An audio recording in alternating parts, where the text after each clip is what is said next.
Saul Sulek is mentally sick. Alright, two things. Firstly, who the fuck is Saul Sulek? Secondly, please explain to me how he's mentally ill. I'm very intrigued. What's your dream? My dream is to get heavier. That's pretty much that. How much more heavy you want to be? I'd say maybe 30 pounds. So Sam Sulek is mentally ill because he wants to gain 30 pounds? I genuinely just don't see the issue here. I swear this guy will find a problem with every person that he wants to make a video on. Alright everyone, welcome back. Today TikTok's dumbest gym influencer clone got worse. I've recently in the past made 2 videos on this guy called Mario Rios, which you all really seem to enjoy. And somehow during all of that, I found his carbon copy clone called Martin Rios, which believe it or not, are actually 2 separate people who make almost identical content. Now for those that are new to this whole Martin Rios thing, this guy's a gym influencer that posts some of the stupidest gym opinions and advice content simply for the purpose of getting views. And for some reason this guy just thinks that the only way to train is for athletic performance and that bodybuilding is just a complete scam. Now don't get me wrong, right, as someone that is an athlete myself and trains specifically for Australian rules football, which for you Americans, think of it as a mix between soccer and the NFL, I do understand where this guy's coming from and his training principles, which he'll be explaining today. But the way he acts like training the way he does is the be-all and end-all just makes no sense to me. So anyway, I found some of the most outrageous videos from this guy today. So let's see just how bad this guy Martin Rios gets. This stupid gym bro created the laziest leg exercise.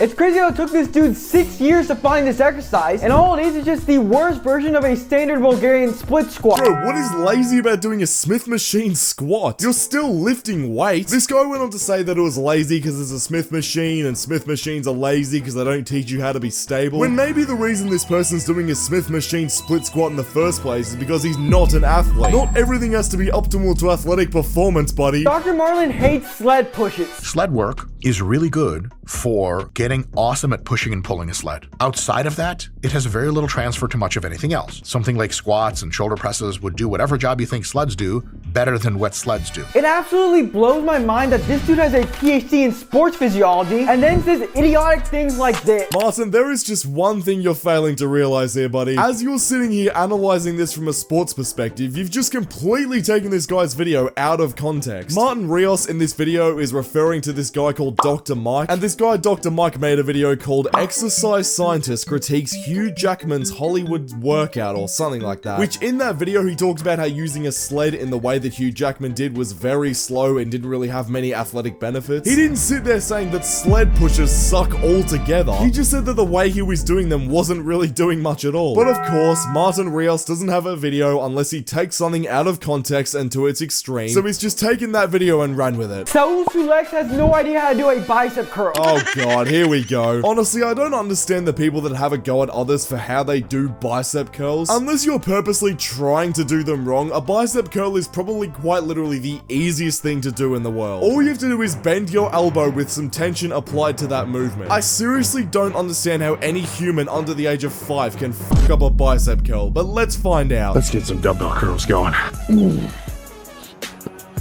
Gotta find my joint up on this.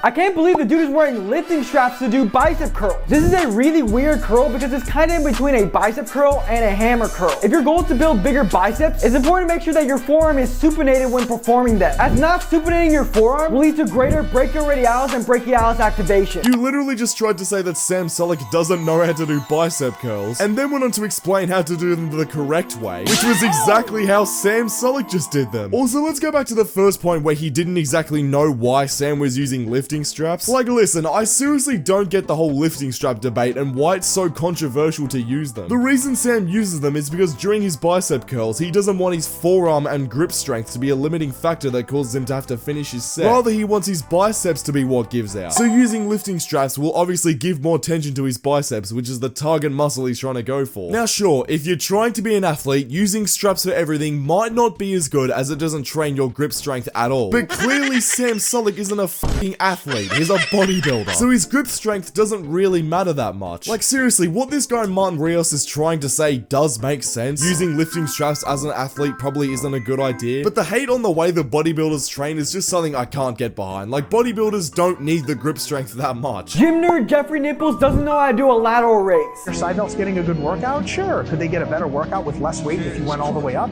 Absolutely. If that doesn't hurt his shoulders, then it's not a problem. It's crazy how these stupid brothers always make these dumb adjustments to try and maximize muscle growth, but when it comes to the lateral raise, they make a stupid adjustment that minimizes muscle growth. Okay, I'm really interested to hear about this one. I mean, look, I don't know the anatomy of the human body as well as some other people do, but I'm pretty sure the most contracted position of the side delts, which is what Jeff Nippard is trying to hit in this video with this exercise, is when the arms are right above the top of his head, like he's showing there. Now, sure, if you do normal side delt lateral raises, that's probably enough, and I personally don't think you need all this fancy equipment to literally just hit your side delts. Like, it's not that complicated of a movement. I personally do just about 3 to 6 sets per week of lateral raises, and that's enough for me. Like, I feel like my shoulders look completely fine. But if you don't have any shoulder pain and you have a machine like this in your gym where it goes all the way above your head like Jeff is showing right here, and you feel that that works a whole lot better for you, then I don't really see the issue with doing that. Again, I just don't understand the hate on different styles of training. Like, there is more than one way to train that isn't just for athletic performance. If your goal is to maximize growth of your shoulders, going past 90 degrees of abduction is a stupid idea, as past 90 degrees, the prime mover moves from the delt to the traps and is serrated. I mean, yeah, if you perform the exercise wrong, that's gonna happen. If once you go past that 90 degrees where you're doing a T-pose, you start shrugging your shoulders, then yeah, your traps are gonna be the primary mover of that movement. But if you keep your shoulder socket relaxed and keep everything together all the way up, you should really only be hitting your side delts. It doesn't matter how high you go. Again, this really all just comes down to preference, right? If you like the way that your shoulders feel with regular lateral raises where you only go to 90 degrees and you want to stick with that, then do that, bro. That's what I do. But if you have access to a machine like the one showed in this video right here and you've tried it out and it feels amazing, then keep doing that, bro. Don't just listen to Martin Rios saying that, oh, you shouldn't do it because it targets this muscle. If it feels good, then keep doing it. This idiot bodybuilder created the stupidest tricep superset. This is the secret superset to getting some absolutely gigantic triceps. You push the easy bar above your head like this for 10 reps, and then we move on to the ordinary skull crushers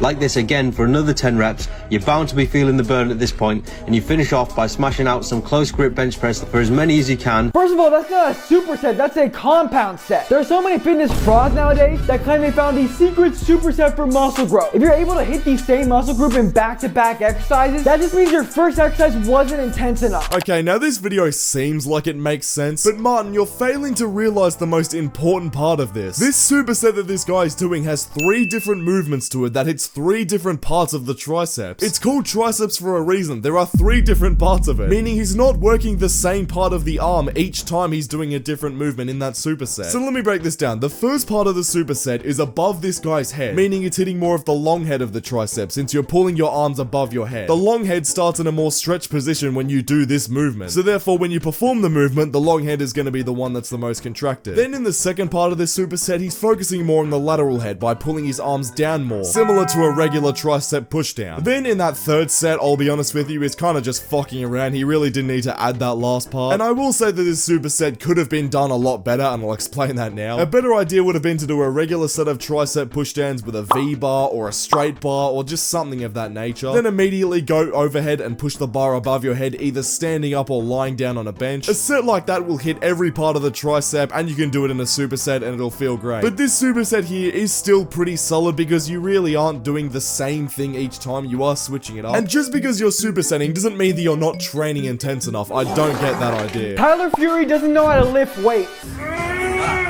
First day of proper camp, warm up.